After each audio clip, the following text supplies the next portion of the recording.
هنالك 12 قانون في علم النفس إذا فهمتها وبدأت بتطبيقها ستغير حياتك. تحياتي لحضراتكم. 1. قانون الراحة النفسية: الانسحاب من الفوضى لا يقدر بثمن.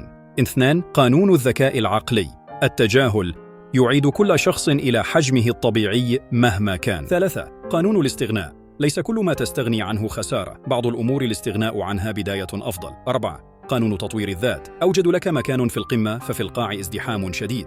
5. قانون إثبات الذات: قم بين حين وحين بتحديث قوانينك وأسلوبك حتى تصبح واضحاً ومميزاً للجميع. 6. قانون التمييز: أن تبدع بأسلوب وأنت في قمة الاسترخاء ويقلدك الجميع. 7. قانون التحدي: أن توجد لك مكاناً بين الكبار ويعترف به. 8. قانون إدارة الوقت: كن كالسفينة التي تمشي بين الأمواج بالعلم والمعرفة. 9. قانون الأهداف: حياة من غير هدف مثل جسد من غير روح، الاثنين ليس لهما قيمة. 10. قانون الوعي: إن لم تدرك أخطاء